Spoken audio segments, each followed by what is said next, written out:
దేవునికి వందనములండి. దేవుడు మనకి ఇచ్చిన అవకాశాన్ని సద్వినియోగం చేసుకున్నాము. దేవుడు ఎంతోమందికో ఆలోచన లేని విధంగా మనకి ఇచ్చాడు మంచి అవకాశాన్ని సద్వినియోగం చేసుకునే క్రమంలో దేవుని మాటను తెలుసుకుందాము. మరి ముఖ్యంగా దేవుడు మన కొరకు ఏర్పాటు చేసినటువంటి కొన్ని లోకపరమైనటువంటి ఆచార వ్యవహారాల్లో క్రైస్తవులు కూడా తలమునకలైపోయారు. అది చాలా విచారకరం. ఫ్యూచర్ ఎలా ఉంటుందో దేవుడు ముందే చెప్పేశాడు. అంత్య దినములు అనేవి అపాయకరమైన దినములు. ఆ అపాయకరమైన దినముల్లో మనము ఎలా బ్రతుకుతున్నాము అనేది ఇక్కడ ప్రాముఖ్యంగా ఆలోచించుకోవాల్సిన విషయం. మనుషులుగా బ్రతకడం లేదనేది తెలుస్తోంది మనకి. మనుషులు మృగాలు అయిపోయారు. మనుషుల్లో మంచితనం లేదు, ఓపిక, ఆలోచన ఏదీ లేకుండా మనిషి ఏదో తాత్కాలిక జీవన విధానాన్ని గడుపుతున్నాడు. అసలు తనకు ఆయువుని ఇచ్చింది దేవుడు అని తెలియకుండా లోకంలో ఎంత బాగా బ్రతికితే, ఏ విధంగా బ్రతికితే నేను చాలా గొప్పగా బ్రతకగలను, నేను ఆనందంగా బ్రతకగలను అని అనుకుంటూ మనిషి తన జీవితాన్ని గడిపేస్తూ ఉన్నాడు. మరి ఇటువంటి ఘోరమైన పరిస్థితుల్లో ఉన్నప్పుడు మనము ఏ విధంగా బ్రతుకుతున్నాం? మనము అంటే క్రైస్తవుడిగా ఉన్న మనము ఏ విధంగా బ్రతికితే దేవుడు ఆనందపడతాడు అనేది ముందుకెళ్దాము. లోకం అనుకున్నట్టుగా, మనం అనుకున్నట్టుగా జీవితము అయితే, ప్రపంచ జీవిత విధానము అయితే నెమ్మది లేదు. కాబట్టి దేవుడు మన కొరకు ఏర్పాటు చేసిన అవకాశాలు చాలా మంచివి, చాలా గొప్పవి కూడా. అందుకే యావేలు గ్రంథాన్ని ఒకసారి ఓపెన్ చేసుకున్నాము. యావేలు గ్రంథము 2వ అధ్యాయము, యావేలు గ్రంథము 2వ అధ్యాయము, పాత నిబంధన. యావేలు గ్రంథము 2వ అధ్యాయము 22వ వచనాన్ని ఒకసారి పరిశీలన చేసుకుందాము. 22వ వచనము నేను చదువుతాను. యావేలు గ్రంథము 2వ అధ్యాయము 21వ వచనం. దేశమా, భయపడక సంతోషించి గంతులు వేయుము, యెహోవా గొప్ప కార్యములు చేసెను. ఇదేదో పాత నిబంధనలో పాత ప్రవక్త గారు రాశారు అని మనం అనుకుంటాము. ఇక్కడ దేశమా అని దేశాలు ఏర్పాటు చేయబడక ముందే రాయబడిన సంగతి మనం జాగ్రత్తగా గమనించాలి. దేశాలుగా విభజించక ముందు, దేశాలుగా మనం విడిపోకముందే దేశాల గురించి దేవుడు ఇక్కడ మాట్లాడి దాని యొక్క పరిస్థితిని చూసి విశ్వాసులు ఏమన్నా తత్తరపడిపోతారేమో, బాధపడిపోతారేమో అని ఆలోచన కలిగి దూరదృష్టి కలిగిన వాడండి. దేవుడు అంటేనే దూరదృష్టి కలిగిన వాడు.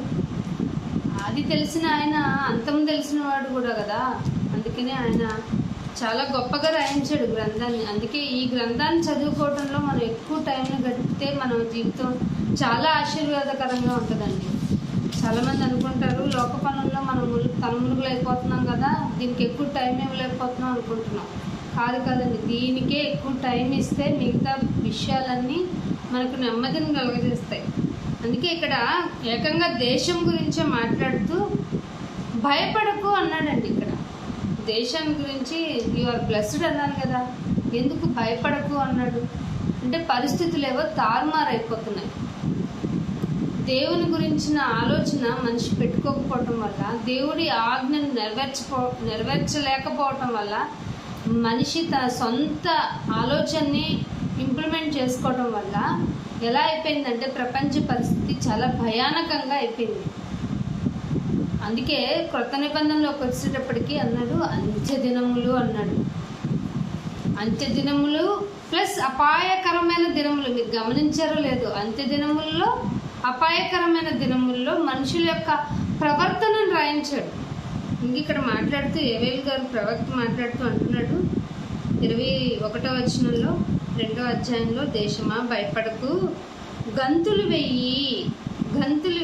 ఎందుకు అంటే యెహోవా గొప్ప కార్యాలు చేసి ఉన్నాడు. చేసేస్తున్నాడా? చేశాను అని ఉంది కదా. చేశాను అంటే ఏంటి అర్థం? కంప్లీట్ చేశాడు. గొప్ప కార్యాలు ఆయన చేసి కంప్లీట్ చేశాడని అర్థం కదా. కాబట్టి దేవుని గురించి ఆలోచన పెట్టుకోవాల్సిన మనిషి తన ఇష్టానుసారంగా బ్రతుకుతున్నాడు. మనుషులందరూ అనుకున్నారండి, మాకు ఒక ఏలిక ఉండాలి, ఇది ఇశ్రాయేల్ దగ్గర నుంచి వచ్చింది చెప్పండి మనకందరికీ.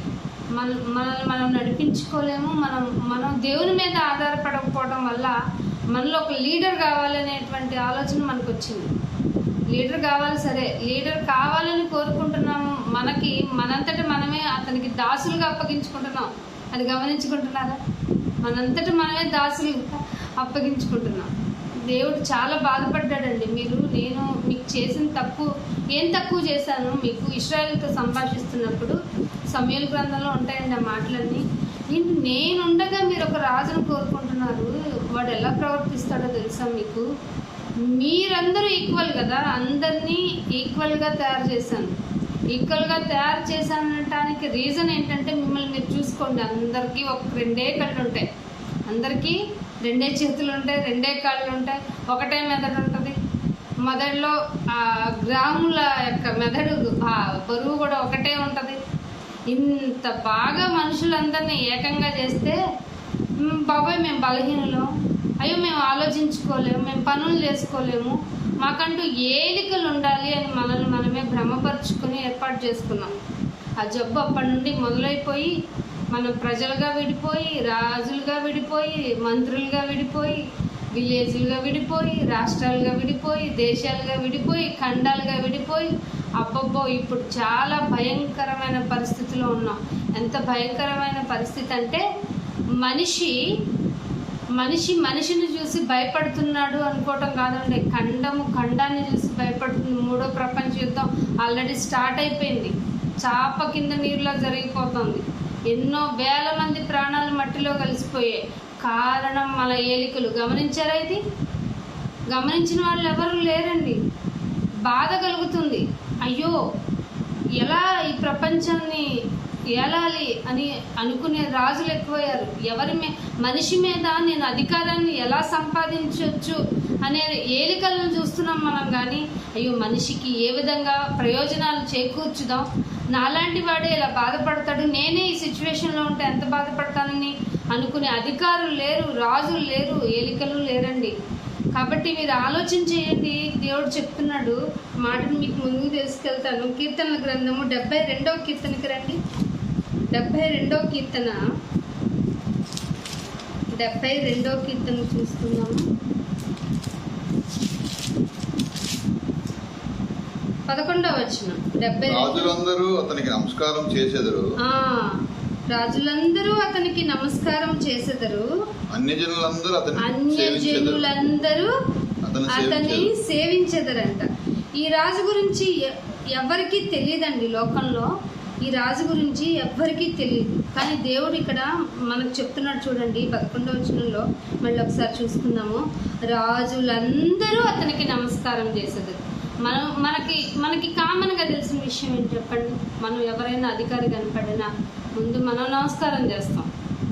కానీ మనము నమస్కారం చేసే అధికారులు, రాజులందరూ ఇతనికి నమస్కారం చేసేదరంట. అన్యజనులందరూ. ఎవరు అన్యజనులు అంటే? ఆయన ఎరగక ముందు మనందరం అన్యజనులమే కదండి. అన్యజనులందరూ అతనిని సేవించెదరు. దరిద్రులు మొరపెట్టగా అతడు వారిని విడిపించెను. మీరు గమనించండి, ఏ అధికారైనా ఇప్పటి వరకు నేను దరిద్రుల్ని కాపాడాను, దరిద్రులు మొరపెట్టగానే నేను హ్యాపీగా వాళ్ళ మొర విన్నాను, ఇదిగో చేసేసాను అనేవాళ్ళు వేళ్ల మీద లెక్క పెట్టవచ్చండి, వేళ్ల మీద. ఒకవేళ వాళ్ళు సహాయం చేసినా వాళ్ళ రాజ్యాధికారం కోసం, వాళ్ళ పేరు ప్రఖ్యాతుల కోసమో తప్ప దీనుల మొరను, దరిద్రుల మొరను ఆలకించే అధికారులు ఎవరున్నారు చెప్పండి?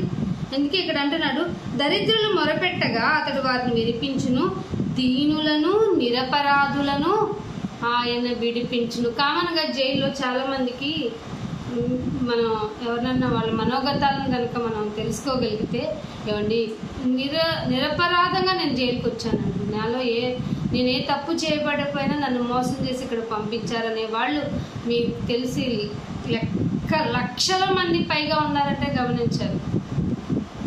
అలాంటి వారి మొర వినే అధికారి ఉన్నాడు ఇప్పుడు? ఎవ్వరూ లేరు. మరి ఇక్కడ ఏం చెప్పబడుతుంది చూడండి, ఆ రాజు అంట దరిద్రులను దీనులను విడిపిస్తాడంట. ఒక రోజు వస్తుందండి, ప్రపంచం మొత్తం విడిపించబడుతుంది. ప్రపంచం మొత్తం దానిలో దీనులు దరిద్రులు ఎంతమంది వారి మొర దేవుని దగ్గరికి వెళ్తుందో ఈ ప్రపంచంలో ఏలికలుగా ఉన్న వారికి తెలియటంలా.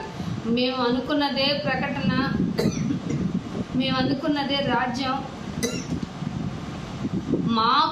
మేము గొప్ప, మేము చేసిందే శాసనం అనుకుంటూ ఇష్టానుసారంగా దరిద్రుల మీద దీనుల మీద మోయలేని భారమైన జీవన ప్రమాణాలను పెడుతూ ఉన్నారు. ఏ విధంగా మనిషికి మంచి చేస్తే మనిషి జీవితం, మనిషి జీవనం సులభతరం అవుతుంది అని ఆలోచించే రాజకీయ నాయకులు ఎవరో చెప్పండి? ఒక్కరన్నా ఉన్నారా? ఒక్కరన్నా వేళ్ల మీద మీరు చూపించండి. ఎవరు లేరండి. ఎవరు మన గురించి మన గురించి ఇన్ ద సెన్స్ సామాన్య ప్రజల గురించి, కామన్ పీపుల్ గురించి ఎవరన్నా ఆలోచించే వాళ్ళు ఉన్నారా?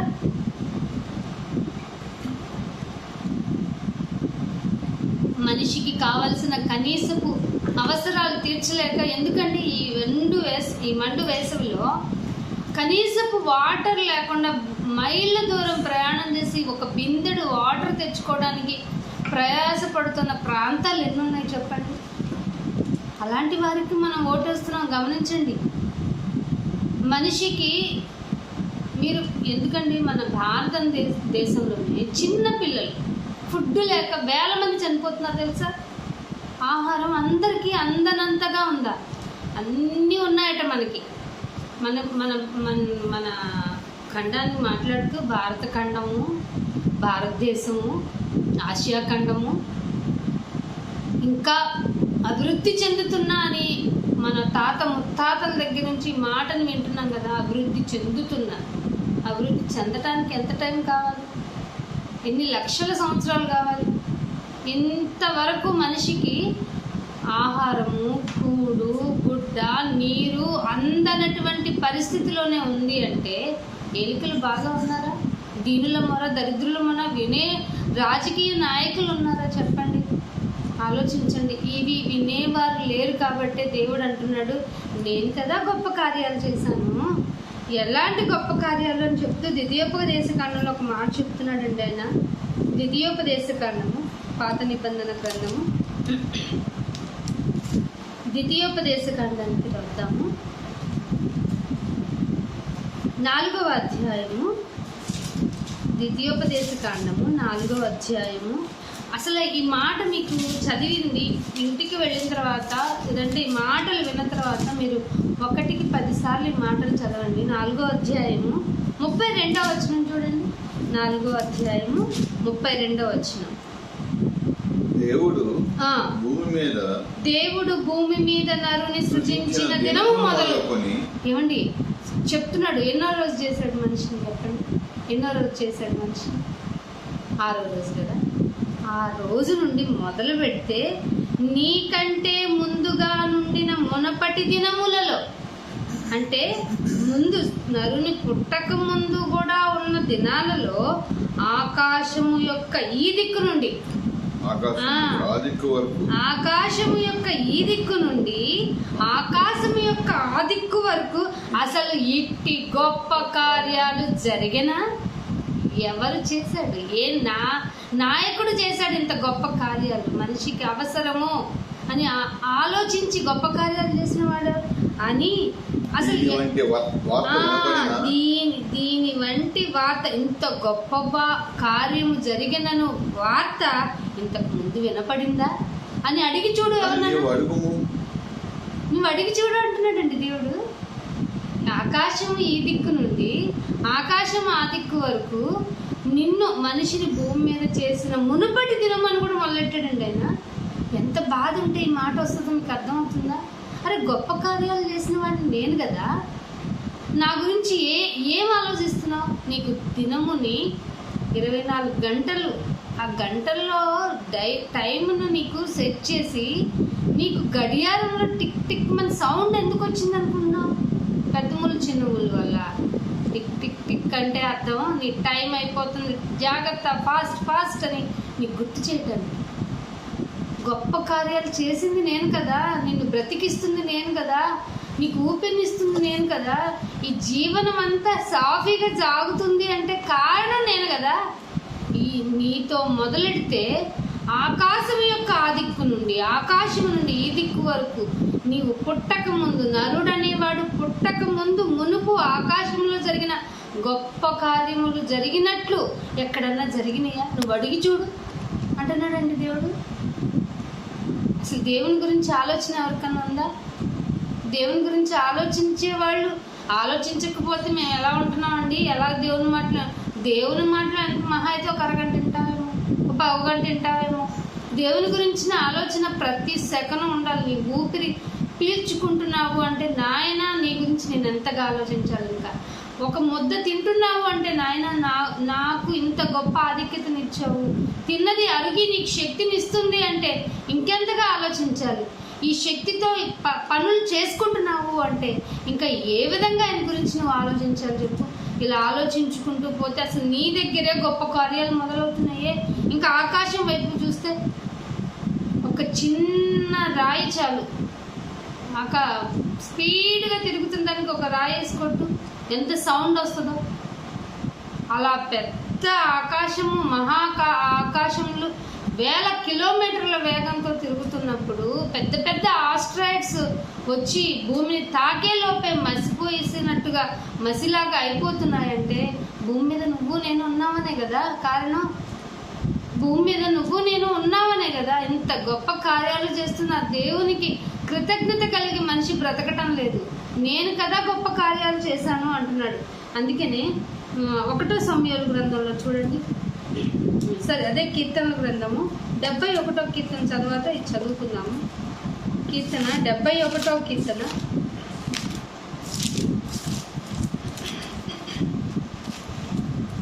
71వ కీర్తన 19వ వచనం చూడండి. దేవా నీ నీతి మహా ఆకాశమంత ఉన్నతమైనది. దేవా దేవా అని కామ ఇచ్చాడు చూడండి. నీ నీతి మహా ఆకాశం అంతా. మన నీతి చెప్పుకుంటే 1 నిమిషాల్లో అయిపోద్దండి. మన నీతి నిమిషాల్లో ఆవిరైపోతుంది. దేవుడి యొక్క నీతి అంట మహా ఆకాశం అంత ఉన్నతమైనది. గొప్ప కార్యములు చేసిన దేవా, గొప్ప కార్యములు చేసిన దేవా, నీతో సాటి అయిన వాడు ఎవడు? నీతో సాటి అయిన వాడు ఎవడు? ఇక్కడ ఒక మాట మీరు గమనించండి. ప్రపంచంలో ఎవరిని కదిలించినా వీరి కోసం నా ప్రాణం పెట్టేస్తారు. ఇప్పుడు మనం చాలామంది హీరోలు చూసినప్పుడు లేదంటే రాజకీయ నాయకులు చూస్తున్నప్పుడు వారి వెంట తిరిగే జనాంగానికి ఏం అర్థమవుతుంది? అసలు నీతే ఆయన, దేవుని యొక్క నీతే మహా ఆకాశం అంత గొప్పదట. ఆయన చేసిన కార్యములు, గొప్ప కార్యములు మహా ఆకాశం అంతా ఉన్నతమైనవి. అసలు నీతో ఈక్వల్ ఎవరు అన్నప్పుడు దేవునికి కదా మనం లోబడి బ్రతకాలి. దేవుని గురించి కదా మనం ఆలోచించాలి. ఈ మనుషుల వల్ల గొప్ప అయిన వారినే ఆ మనుషులు వెంబడించే వాళ్ళే భూమి మీద వెంబడించి వాళ్ళ కోసం ప్రాణాలు ఇచ్చేసారు చాలామంది. మీరు గమనించారో లేదు మరి? కిరోసిన్ పోసుకొని చచ్చిపోయే వాళ్ళు ఒకళ్ళు, అభిమానులు, వారి యొక్క నినాదాలు, మాట తీరు. అయ్యో ఈ ప్రాణం ఉన్నంత వరకు అంటున్నారు కదా, ఈ ప్రాణం ఉన్నంత వరకు అన్న నీతోనే, అయ్యా నీతోనే అని అంటున్నారు కదా. ప్రాణం ఉంచేది ఎవరు అసలు? ఇంతకి ప్రాణం ఉంచేది ఎవరు? ప్రాణం పోతే మాట్లాడవా? చాలామంది ఓటేయడానికి ఈ రోజు వరకు ప్రాణంతో లేని వాళ్ళు ఉంటారా? ఉంటారు. రేపు ఉండకపోవచ్చేమో, చెప్పలేం కదా, ఉండకపోవచ్చేమో. మరి ఇలాంటి పరిస్థితుల్లో మనిషి ఏంటి మనిషికి ఇంత అభిమానిగా మారిపోయాడు? మనిషి ఏంటి మనిషికి ఇంత బానిస అయిపోయాడు? మనిషి ఏంటి మనిషిని చూసి భయపడిపోతున్నాడు? తనలాంటి వాడే కదా, నాలాంటి వాడే కదా, మనకి ఏలికగా ఉన్నవాడు కూడా మనలాంటి వాడే కదా. అతనికి బుద్ధి జ్ఞానము ఉండాలి, నీతి న్యాయం జరిగించాలి. కానీ అవేం జరగటం లేదు కదా ఈ ప్రపంచంలో. ఎక్కడ ఇలా నీతి బాగా జరిగితే, ఆకాశం అంత గొప్ప కార్యాలు చేసినటువంటి ఆయన నీతే అంత గొప్పగా ఉన్నప్పుడు ఒక మాట 71 పైన ఒక చిన్న చూడండి, 71:18లోనే ఒక మాట ఉంటుంది. 71:18లో దేవా వచ్చు తరమునకు నీ బాహుబలము గూర్చి పుట్టాల్సిన వాళ్ళు ఉన్నారంట. పుట్టబో వారందరికి నీ శౌర్యము గూర్చి తెలుపునట్లు తెల నెరసి వృద్ధుడనై ఉండే వరకు నన్ను విడవద్దయ్యాను. ఎందుకు? ఎప్పటి వరకు నైనా నేను చచ్చేంత వరకు నన్ను కాపాడు, నా బిడ్డ పెళ్ళి, నా బిడ్డ ఉద్యోగం, వాళ్ళ సంపాదన నేను అనుభవించాలి అనుకునే వాళ్ళని చూసాం. కానీ ఇక్కడ ఏం చెప్తున్నాడు తెలుసా? వచ్చే తరానికి, పైగా పుట్టబోయే వాళ్ళందరికీ నీ శౌర్యమును గురించి, నువ్వెంత గొప్పవాడో, నీ టాలెంట్ ఏంటో, నీ బలం ఏమిటో తెలియ చెప్పాలి. కాబట్టి నా తల నెరిసిపోయేంత వరకైనా సరే నన్ను ఉంచు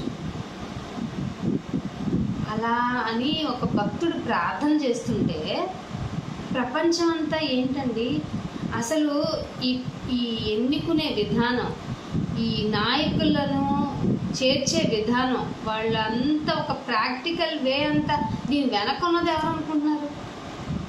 దేవుడు ఎంతగా ఉన్నాడో ఈక్వల్గా సాతాను కూడా ఉన్నాడు. ఎన్నికల గురించి ప్రచారం, వాటి గురించి మాట్లాడుకోవటం, వాటి గురించి ఆలోచించుకోవటం, వాటి గురించి డబ్బు ఖర్చు పెట్టడం, వాటి గురించి ఎన్నో ప్రాణాలు పోవటం, ఇవన్నీ ఎందుకు జరుగుతున్నాయి అనుకుంటున్నారు? దాని వెనుక సాతాను ఆలోచన లేదా? ఖచ్చితంగా ఉంది సాతాను ఆలోచన. సాతాను ప్రణాళిక ఉంది కాబట్టే మనుషులంతా ఏ పనికైతే వేగిరపడి ఉండాలో ఆ పనిని మరిచిపోయి లోకంలో క్షణకాలము మాత్రమే, కొద్ది కాలము మాత్రమే బ్రతికే ఈ జీవితాన్ని ప్రయారిటీగా చూపించుకుంటున్నారు. కాబట్టి ఆలోచన చేద్దాము. దేవా, నువ్వు మమ్మల్ని బ్రతికించు. ఎందుకు బ్రతికించాలట? నీ బాహుల్యము, పుట్టబో తరానికి, వచ్చే తరానికి నీ శౌర్యమును, బాహుబలమును మేము ప్రకటించాలి నాయన, అందుకు మమ్మల్ని ఉంచు అంటున్నాడు. అదే కీర్తన 126కి రండి. అదే కీర్తన 126, 126వ కీర్తన 1వ అధ్యాయం 1వ వచనం. 126. సియోను తిరిగి వచ్చిన వారిని యెహోవా చెరలో నుండి రప్పించినప్పుడు మనము కల కనిన వారి వలె ఉంటిమి. మన నోటి నిండా నవ్వుండెను, మన నాలుక ఆనందగానంతో నిండి ఉండెను. అప్పుడు యెహోవా వీరి కొరకు గొప్ప కార్యములు చేసిన అన్యజనులకు చెప్పుకున్నది. వీరి కొరకు గొప్ప కార్యములు చేసేనని అన్యజనులు చెప్పుకుంటారు. కనుక నీతిని, ఆకాశం అంత గొప్ప నీతిని కలిగిన దేవుని కనుక నమ్ముకుంటే అన్యజనులు ఏదో ఒక రోజు అనుకుంటారు, వీళ్ళ దేవుడు వీళ్ళ కొరకు గొప్ప కార్యాలు చేశాడు. ఈ మాట చాలా మందికి చాలా సింపుల్గా అనిపిస్తుందండి. అందుకనే అదే కీర్తనలకు రండి. కీర్తన 82వ కీర్తన చూడండి.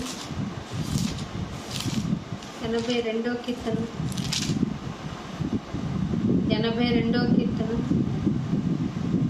2వ వచనం. ఎంతకాలము మీరు అన్యాయముగా తీర్పు తీర్చుదురు? ఎంతకాలము మీరు అన్యాయంగా తీర్పు తీర్చుదరు? ఎంతకాలము భక్తిహీనుల పక్షపాతము చూపుదురు? చాలు. ఈ రోజుల్లో అధికారులు అనుకునే వాళ్ళకి కానీ, రాజులు అనుకునే వారికి కానీ, ప్రవక్తలు, మేము దేవుని బిడ్డలము అనుకునే వారికి కానీ లేని ఒక గొప్ప డిఫీట్ని చెప్తున్నాడు దేవుడు. ఏమిటంట? ఎంతకాలము అన్యాయంగా జడ్జ్ చేస్తారు మీరు. ఈరోజు చెప్పండి, నీతిగా బతికేవాడిని నువ్వు ఎంత బాగుంటున్నావు నాయనా, ఇంత నీతిగా ఉంటున్నావు, ఇంత నిజాయితీగా ఉంటున్నావు, ఇంత మంచిగా ఉంటున్నావు అని పిలిచి దండేసేవాళ్ళు ఉన్నారా? అప్లోడ్ చేసేవాళ్ళు ఉన్నారా? కొన్ని ఎవరున్నారు చెప్పండి? ఎవరు లేరండి. కానీ అన్యాయం చేసిన వాళ్ళకి మాత్రం భరోసా ఇచ్చే వాళ్ళ సంఖ్య నానాటికి పెరుగుతుందంటే ప్రపంచం ఎటుపోతుంది? గమనించారా మీరు ఇది? దేవుడు అందుకే క్వశ్చన్ చేస్తారు, ఇంకెన్నాళ్ళు చేస్తారు మీరు అన్యాయంగా తీర్పు? ఎన్నాళ్ళు మీరు అన్యాయం తీర్పు తీర్చి భక్తిహీనుల పక్షపాతము చూపిస్తారు అని అంటున్నాడు. అదే 82వ కీర్తనలో 5వ వచనం చూడండి. జనులకు తెలివి లేదు. జనులకి అసలు ఏం లేదట. జనులకి తెలివి లేదంట. అబ్బా ప్రపంచం అంటుంది మనిషి కంటే గొప్ప తెలివైనడు ఎవడు లేడు అంటారు. అని బైబిల్లో ఏముందట, జనులకు తెలివి లేదు. వాళ్ళు ఏం చేయరట, గ్రహింపరు, అస్సలు థింక్ చేయరు. ఇది మంచి ఇది చెడు, అసలు ఏం జరుగుతుంది ప్రపంచంలో, ఏంటి ఇలాంటి విషయాలు జరుగుతున్నాయి, ఎందుకు ఇలా జరుగుతుందని గ్రహించేవాడే లేడు. ఒక ఎస్టిమేషన్కి వచ్చేవాళ్ళు అంతకన్నా లేదు. లోకంతో పోతా ఉంటారు, నలుగురితో ఏదో మాట్లాడుకుంటాం, ఏదో జరిగించేస్తాం. ఏంటి ఎప్పుడు ఒకలా ఉండవా నువ్వు అసలు? ఎందుకని నీ నీతి నీ భక్తి అన్ని జనులతో తెలియపరచబడట్లేదు అంటే కారణం నువ్వు నేనే. అందుకే అంటున్నాడు, ఎందుకని మనకి అంటే జనులకు తెలివి లేదు, వారు గ్రహింపరు, వారు అంధకారంలో ఇటు అటు తిరుగులాడుతారు. దీనివల్ల దేశమునకున్న ఆధారాలన్నీ కదులుతున్నవి. ఇది ఎవరికన్నా తెలుసా? దేశానికి ఆధారాలు ఉన్నాయి, అవన్నీ కదిలిపోతున్నాయి. కారణం ఏంటంటే జనులు తెలివిగా ఉండటం లేదు, గ్రహించటం లేదు. ఇదండి అసలు విషయం.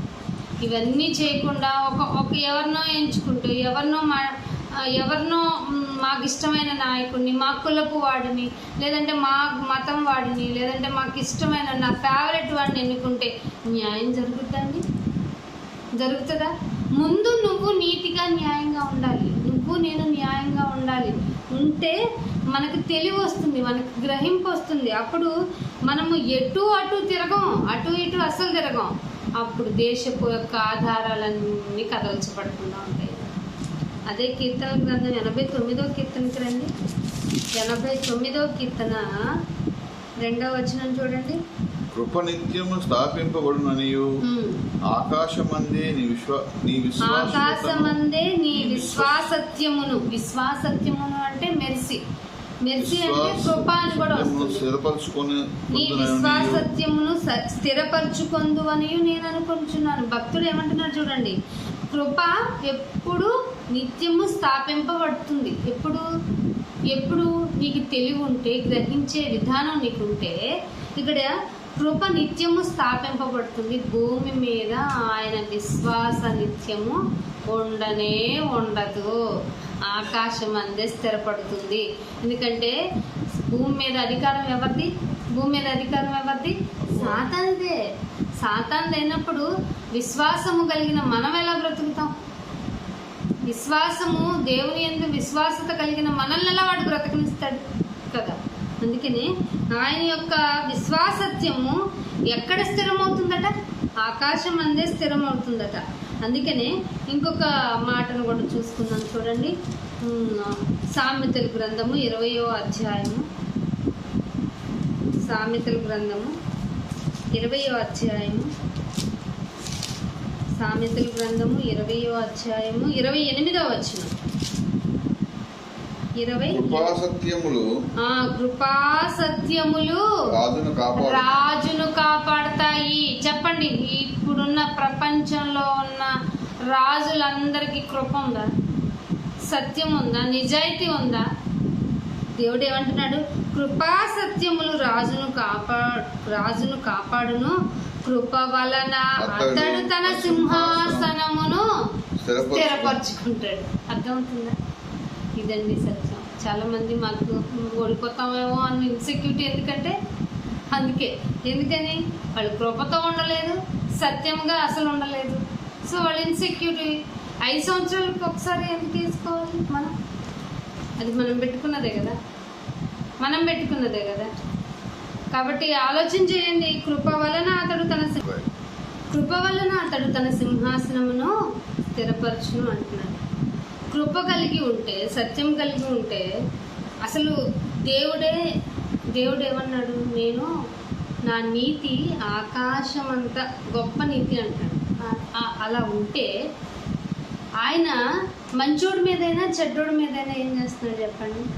వర్షాన్నే కురిపిస్తున్నాడంటే ఇంకా ఎన్ని ఫెసిలిటీస్ ఇస్తున్నాడు? ఊపిరినివ్వట్లేదు. అలా అయితే వర్షాన్ని అతను అనుభవిస్తున్నాడంటే ఊపిరితో ఉన్నాడు, అంటే జీవించే ఉన్నాడుగా, బతకనిస్తున్నాడుగా దేవుడు.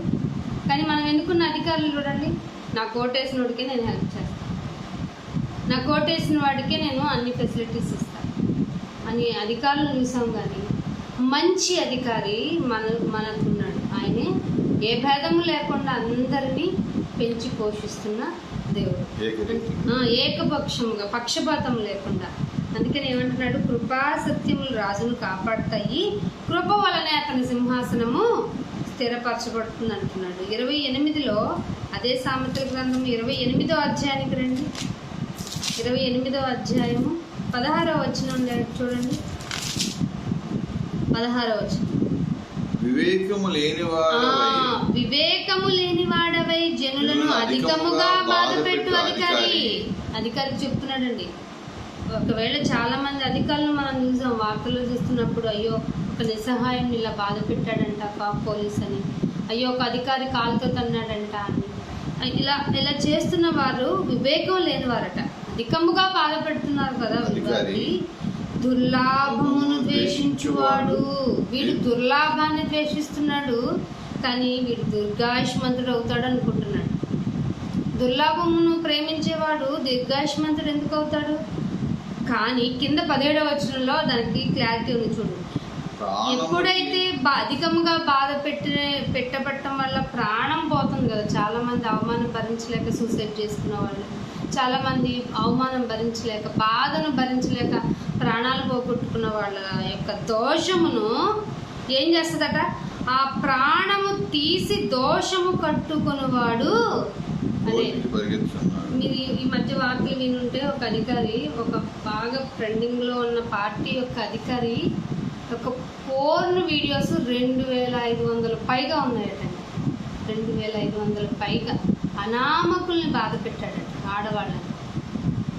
రికార్డు చేసుకున్న వీడియోలే అంత అన్నీ ఉంటే వాడు చేసిన పనులు ఇంకెంత ఘోరమైనవి ఉంటాయి. వాళ్ళ ఉసురు తగలదా? అదే చెప్తున్నాడు. అలాంటి వాళ్ళ ప్రాణాన్ని తీసి దోషాన్ని కట్టుకుంటున్నవాడు గోతికి పరిగెత్తుతున్నాడు, అట్టివాని పరిగెత్తుతున్నాడు. ఎవరును అట్టివాణిని, అయ్యో వాడిని మంచిగా మారాలి అనుకుంటే వాడు మారడు. ఎందుకని? పైన వాడి యొక్క క్యారెక్టర్ ఏంటి? వివేకం లేనివాడు కదా వాడు, దుర్మార్గుడు కదా వాడు, దీర్ఘాయుష్మంతుడుగా ఉంటానని బ్రతుకుతున్నాడు కదా వాడు. నువ్వు ఆపితే వింటాడా? మనలాంటి వాళ్ళని వెళ్ళి చెప్తే వింటాడా? అస్సలు వాడి దృష్టిలోనికి వెళ్ళదు, చాలా మూర్ఖంగా ఉంటాడు. అందుకే ఏమంటున్నాడు, ఎవరు అట్టి వాణిని ఆపకూడదు, కానీ యథార్థముగా ప్రవర్తిస్తే. ఇది అధికారులకే కాదండి, మనకు కూడా. యథార్థముగా ప్రవర్తిస్తే రక్షింపబడతాము. Everyday, every second, every fraction of సెకండ్లో మన ప్రాణం పోవడానికి ఎంత టైం పడుతుందండి చెప్పండి? ఫ్రాక్షన్ ఆఫ్ సెకండ్ అయినా ఆ టైంలో దేవుడు నీ ప్రాణాన్ని తీసేయాలన్నప్పుడు నీలో యథార్థత కనపడితే ఆయన ఉంచుతాడా లేదా? ఎగ్జాంపుల్ యోబు గారే, ఎంత ఘోరమైన స్థితికి వెళ్ళిపోయాడు ఆయన. మనమైతే ఏం చేస్తాం చెప్పండి? చాలా భయపడిపోతాం, ఆయన భక్తిని వదిలేయాలనుకుంటాం. ఇప్పుడు ఎదురైన పరిస్థితి, కూడుకునే విధానం కానీ, ఆరాధించుకునే విధానం కానీ ఫ్యూచర్లో ఇదే జరగబోతుంది. ఎవరు రారు, ఎవరింట్లో వాళ్ళు ఉండాల్సిందే. అట్లా జరుగుతుంది. అట్టి శ్రమలు వచ్చినా విడవకుండా దేవుని పట్టుకునేవాడే నీతిమంతుడు, యథార్థవంతుడు. యథార్థంగా వంతుడు ఎలా ఉంటాడంట? ధైర్యముగా ఉంటాడంట. అందుకే అంటున్నాడు, యథార్థముగా ప్రవర్తించువాడు రక్షింపబడును, మూర్ఖ ప్రవర్తన కలిగిన వాడు హార్ట్ అటాక్ వచ్చి పోవును. హఠాత్తుగా అంటే అదే మీనింగ్, హఠాత్తుగా పోవును అంటున్నాడు. తర్వాత 28వ అధ్యాయంలో 2వ వచనం చూడండి, 5వ వచనంలో ఒక మాట ఉంటుంది. చాలా మంది అనుకున్నారు అధికారులండి తప్పులు చేస్తుంది, అధికారుల వల్లండి మనం బాధపడుతున్నాం అంటున్నారు. కాదు, దేశస్థుల దోషము వలన దాని అధికారులు అనేకులు అవుతారట. మనం చాలా మంది అధికారులు ఎందుకున్నారనుకున్నారు? మనం చేసుకున్న ప్రాప్తం వల్లే. ఇప్పుడు ఒక చిన్న ఎగ్జాంపుల్ అండి, ఏమంటారు, బస్సు ఎక్కేటప్పుడు క్యూలో ఎక్కండి అంటారా? ఎక్కుతారా? అస్సలు ఎక్కరు. అక్కడ ఎవరొక్కళ్ళు లీడ్ చేయాలి, అమ్మా ఒక్కరి తర్వాత ఎక్కండి అంటే అక్కడ ఒక అధికారి లేడా? ట్రాఫిక్ దగ్గర పోలీసులు ఎందుకండి? లైట్స్ సరిపోవా? ఇదని చెప్పండి. లైట్స్ సరిపోతాయి, ఎందుకు? రెడ్ సిగ్నల్ అయితే ఆగిపోవాలి, గ్రీన్ సిగ్నల్ అయితే వెళ్ళాలని తెలుసా తెలీదా? మనకి తెలుసు. కానీ ఎందుకని అక్కడ సిగ్నల్ ఉండాలి, పోలీస్ ఆఫీసర్ ఉండాలి, అతను డైరెక్షన్స్ ఇవ్వాలి, అయినా వెళ్ళిపోతున్నారు కదా. సిగ్నల్ కనపడుతున్నా వెళ్ళిపోతున్నారు, అక్కడ పోలీస్ ఆఫీసర్ ఉన్నా వెళ్ళిపోతున్నారు. ఎవరున్నా ఎందుకు వెళ్ళిపోతున్నాం? మన దోషం వల్లే అధికారులు పెరిగిపోతున్నారు. దాని అర్థం ఇదే, దేశస్థుల దోషము వలన దాని అధికారులు అనేకులు అయిపోతున్నారు. బుద్ధి జ్ఞానము గలవారి చేత, బుద్ధి జ్ఞానము ఉంటేనే అధికారులు, బుద్ధి జ్ఞానము ఉంటేనే అధికారం స్థిరపరచబడుతుంది, అధికారం స్థిరపరచబడుతుంది. అందుకనే అదే 28వ అధ్యాయంలో 15వ వచనం కూడా చూసుకుంటే బాగుంటుందని నా ఒపీనియన్. 15వ వచనం, బొబ్బరించు సింహమును తిరుగులాడు ఎలుగుబంటియు దరిద్రులైన జనులను ఏలు దుష్టుడు సమానము. ఈ మాట ఎంత బాగుంది చూడండి. బొబ్బరించే సింహాన్ని చూసి ఏమనుకుంటాం? ఇది మాత్రం గ్యారెంటీగా వేటాడేస్తుంది అనుకుంటాం. వేటాడటానికే కదా బొబ్బరిస్తుంది. ఎలుగుబంటి, తిరుగులాడే ఎలుగుబంటి, ఎందుకు ఎలుగుబంటి తిరుగుతుంది చెప్పండి? ఏది దాని ఆహారం కోసమే తిరుగుతూ ఉంటుంది. అందుకనే దరిద్రులైన జనులను ఏలే దుష్టుడు కూడా అట్లాగే ఉంటాడు. ఇప్పుడు చెప్పండి, మనకి మంచి కాలం రాబోద్ది మంచి నాయకుడిని ఎన్నుకుంటే అంటే అవుతుందా చెప్పండి? దేనికి ప్రాకులాడుతున్నాడు మనిషి, దేన్ని వదిలేస్తున్నాడు మనిషి?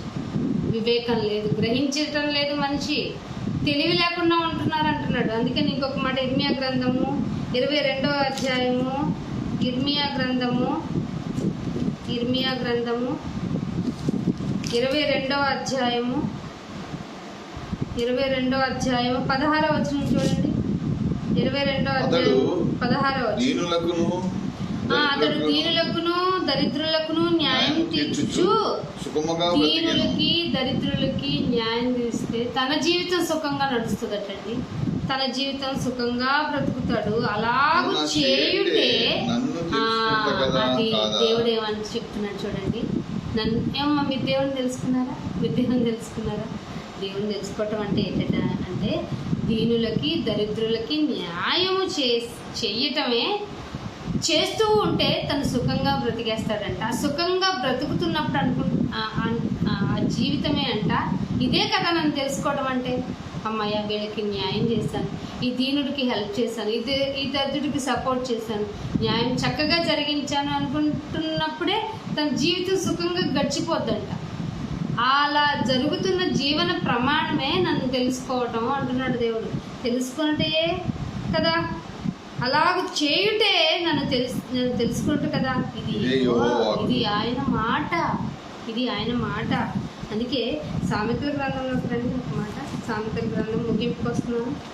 సామెతల గ్రంథము 29వ అధ్యాయము, సామెతల గ్రంథము 29వ అధ్యాయము. అందరూ చెప్తూ ఉంటారు ఈ మాటని.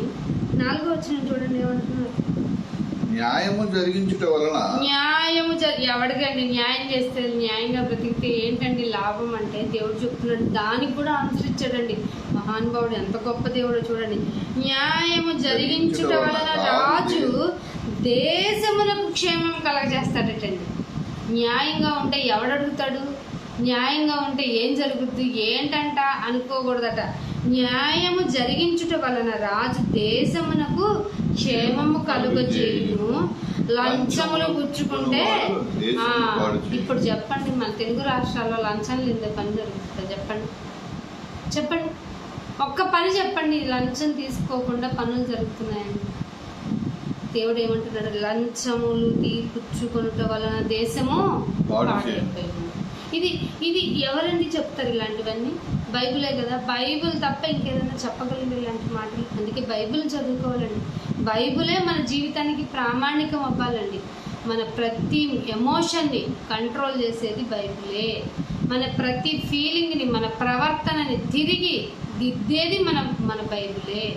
కాబట్టి రాజకీయ నాయకులు ఎలా ఉండాలో చెప్తుంది. లంచం తీసుకుంటే దేశం పాడైపోద్దంటే ఎవరన్నా లంచం తీసుకుంటే ప్రాఫిట్ ఒక మనిషికి, ఇది తెలుసు ప్రపంచానికి. కానీ లంచం తీసుకుంటే దేశమే పాడైపోతుందని దేవుడు రాయించాడంటే మనుషుల యొక్క భవిష్యత్తు ఎలా ఉంటుందో ముందే తెలిసిపోయింది కదా దేవుడికి. అందుకనే నాకు యెషయా గ్రంథము మంచి మాట అండి. ఈ మాట యెషయా గ్రంథము 35వ అధ్యాయము, యెషయా గ్రంథము 35వ అధ్యాయం, 35వ అధ్యాయము 4వ వచనం చూడండి. తత్తరిల్లు హృదయములతో ఇట్లుండి భయపడక ధైర్యముగా ఉండుడి. అసలు ఈ మాటకి కాంబినేషన్ తత్తరిల్లడం అంటే అమ్మ కంగారు పడిపోయాను అనేది కదండి దాని అర్థం.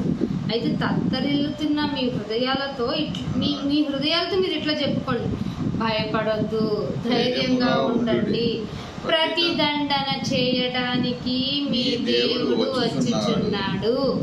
ఏమిటట? దండన కాదు, దండన చేస్తాడు ఆల్రెడీ. ప్రతి దండన చేయడానికి మీ దేవుడు వచ్చుచున్నాడు. ప్రతి దండనను దేవుడు చేయదగిన ప్రతి కార్యమును ఆయన చేయును, ప్రతి కార్యమును ఆయన చేయును. ఆయన వచ్చి తానే మిమ్మును రక్షించును. ఎవరైతే నీతిగా, యథార్థంగా, లంచాల వైపు వెళ్లకుండా నిజాయితీగా తమ జీవనాన్ని గడుపుతున్న వారి జీవితం భారంగానే గడుస్తుంది. తత్తరిల్లిపోద్ది మీ జీవితం. అప్పుడు మీ హృదయాలతో ఇలా చెప్పండి, భయపడొద్దు, ధైర్యంగా ఉండండి, ప్రతిదండన చేయడానికి మీ దేవుడు వచ్చేస్తున్నాడు. ప్రతిదండన, ప్రతి కార్యమును ఆయన చేయును. ప్రతీకారము, రివెంజ్ ఆయన తీర్చుకుంటాడు.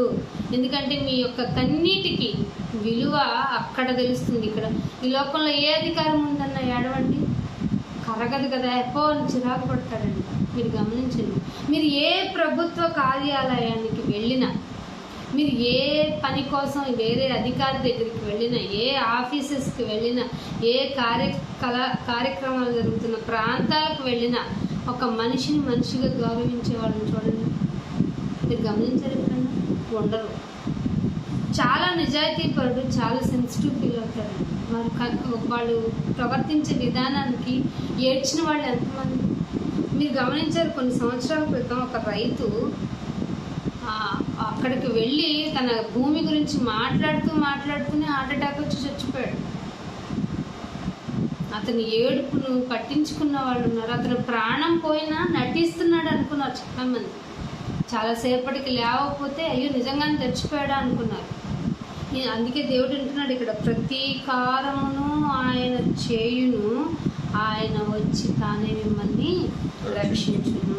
అందుకే హోషేయ గ్రంథము 2వ అధ్యాయము, హోషేయ గ్రంథము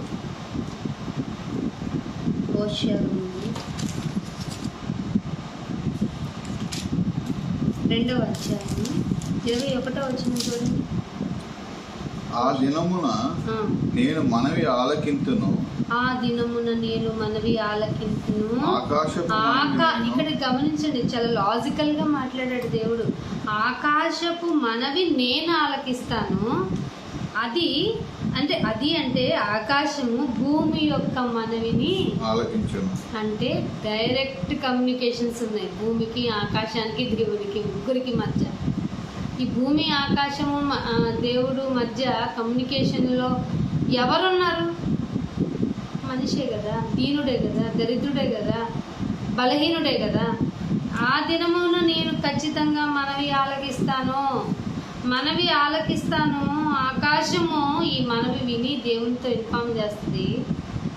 అది వచ్చి భూమి యొక్క మనవిని తీర్చేస్తుంది. అదే 20వ వచనంలో, నీవు యెహోవావని ఎరుగునట్లు నేను నమ్మకమును బట్టి. దేనిని బట్టి మనల్ని ప్రధానంగా ఎంచుకున్నాడంటే ఆయన నమ్మకాన్ని బట్టి. అంటే మనం ఎంత నమ్మకంగా ఉండాలండి భూమి.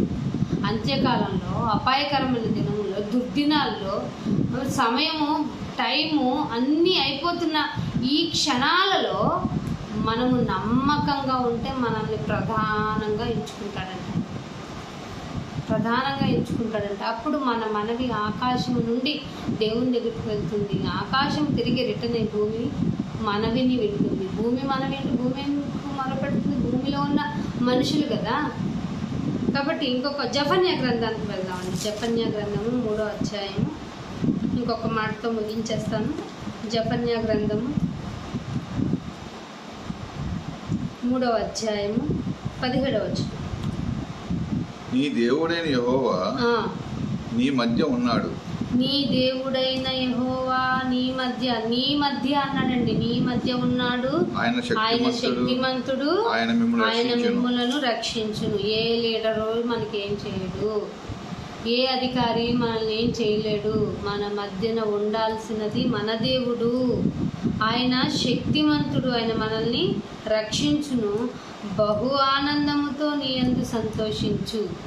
ఏమిటి నాయన ప్రపంచం ఇలా అయిపోతుంది, ఏంటి నాయన మనుషులనే చంపుకుంటున్నారు, మనుషులనే బాధ పెడుతున్నారు, ఏంటి నాయన ఈ పరిస్థితి అని నువ్వు ఆలోచించొద్దు. బహు ఆనందంతో నువ్వు సంతోషించు. నీ యందు తనకున్న ప్రేమను బట్టి, అర్థమవుతుందా అన్నమాట, నీ యందు తనకున్న ప్రేమను బట్టి శాంతము వహించి నీ అందరి సంతోషం చేత హర్షిస్తాడు. హర్షించడం అంటే గట్టిగా మాట్లాడతాడట. చూసావా నా బిడ్డ లోకమంతా ఏ పనిలో ఉంది, చూసావా నా బిడ్డ చూడు ఏ పనిలో ఉందని. ఆకాశంలో తన దేవదతలు హర్షము అంటే ఆనందిస్తాడు, మాట్లాడతాడు, గొప్పగా చెప్తాడు. ఎందుకంటే ఆయన శక్తిమంతుడు నీ మధ్య ఉన్నాడు. సో రాజులను అధికారులను నమ్ముట కంటే నీ దేవుణ్ణి నమ్మటం మేలు. కొన్ని ప్రామాణికంగా మనం ఏర్పాటు చేసుకుని కొన్ని పనులు చేయకపో, అది దేవుని కొరకు బ్రతకటం అనేది నీ ఆఖరి క్షణము ఊపిరి వరకు చాలా చాలా అవసరం అండి. చాలా చాలా అవసరం. లాస్ట్ రిఫరెన్స్ చూసుకున్నాం చూడండి. యెషయా గ్రంథము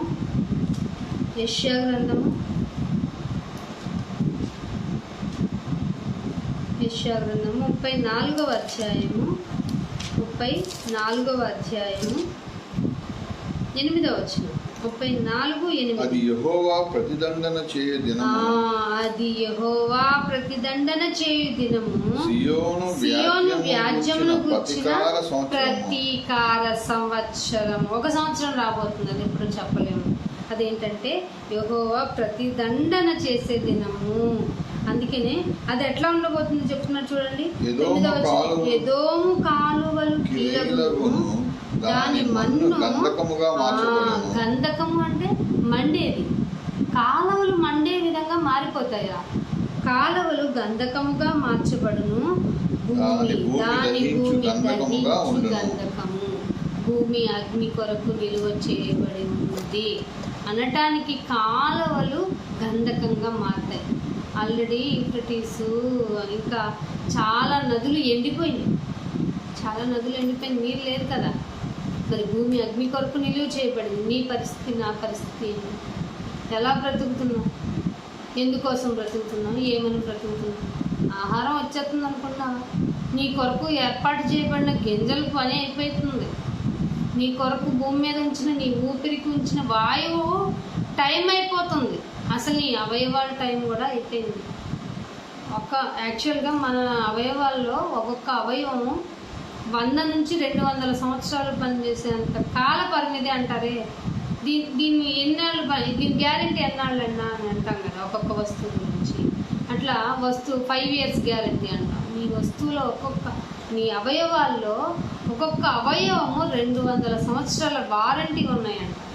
కానీ మనిషి ఎందుకని 80 సంవత్సరాలకు చనిపోతున్నాడు? తన కొరకు సరిగ్గా బ్రతకటంలా. నా కొరకు బ్రతుకుతారు అనుకున్న వాళ్ళు కూడా ఏదో మొక్కుబడిగా బ్రతికేస్తున్నారు. అలాంటి వాళ్ళ మధ్యలో నిక్కచ్చిగా, నిజాయితీగా, యథార్థంగా బ్రతికే వాళ్ళని ఆయన కోరుకుంటున్నాడు. మీలో ఉన్నటువంటి ప్రేమను బట్టి నేను మిమ్మల్ని ప్రధానంగా ప్రయారిటీగా చేసుకుంటాను అన్న దేవుని మాటలు మర్చిపోక, రాజుల్ని అధికారులు నమ్మటం కంటే ఆయన కొరకు బ్రతకటం ముఖ్యమని తెలుసుకుని ఆయన కొరకు ఇంకొంచెం గట్టిగా నిలబడదాం. మన యథార్థతను కాపాడుకుందాం. ప్రార్థన చేసుకుందాం. తండ్రి, ఇంకెంతో వందనాలు చెల్లించుకుంటున్నాను.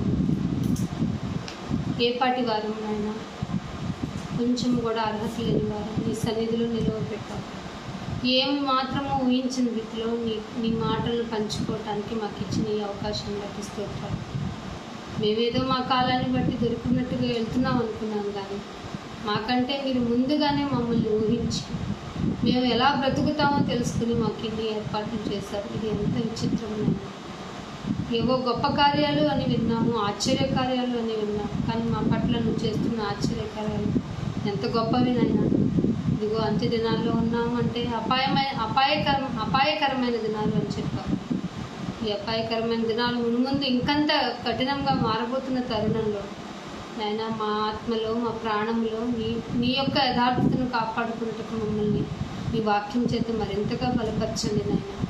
మాలో మేము ఉప్పొంగకుండా, మాలో మేము వ్యర్థముగా బ్రతకకుండా మా నోటిని వాత వేయండి నాయన. మరింతగా నిక్కచ్చిగా నీ కొరకు బ్రతకటానికి సాయం చేయండి.